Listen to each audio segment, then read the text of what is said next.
I think I've figured out the best way to learn Alzheimer's and I'm going to teach you now. All the way from the basics, this is an amyloid precursor protein. So in normal people, there's something called alpha secretase that usually degrades the protein into soluble components, which obviously do not accumulate. But now in Alzheimer's, there is beta and gamma secretase instead, which break down this protein in such a way that it leaves this little component known as the A beta component. This A beta peptide is hella insoluble, it's sticky, and then it accumulates and sticks together to form an extracellular amyloid plaque. Now, this plaque goes to many places. Firstly, the synaptic cleft. In the synaptic cleft, it can bind to NMDA receptors and cause calcium entry, causing excitotoxicity to the neuron. And it's seen that it has more affinity to the acetylcholine receptors, which causes relative decline in acetylcholine in Alzheimer's. So all of this blocks the long-term potentiation, which is very, very important for learning and memory. And that causes early synaptic dysfunction. If the plaque accumulates over the neuron like this, it can cause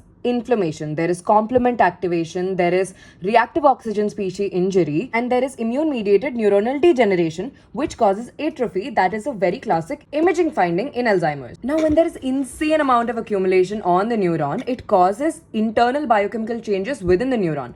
This A beta peptide activates some kinases. So there are tau proteins. So tau proteins are usually associated with microtubules. These tau proteins are excessively phosphorylated, so they detach from the microtubules. The microtubules become unstable and there is loss of axonal transport. The vesicles do not really reach the synapse. Now, when these tau proteins detach, they aggregate together within the cell, causing classic neurofibrillary tangles within the cell. Now, where is all of this happening?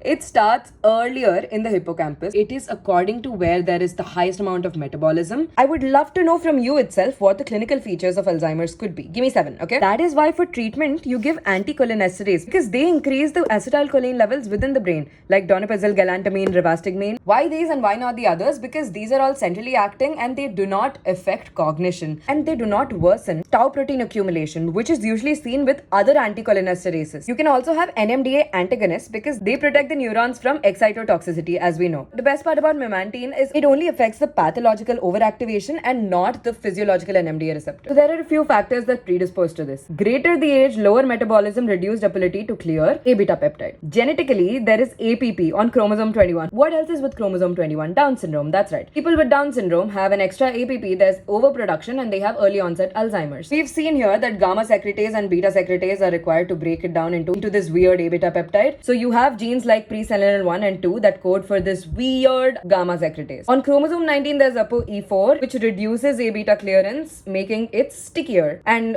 please let me know which Apo is actually protective for Alzheimer's. Okay, bye.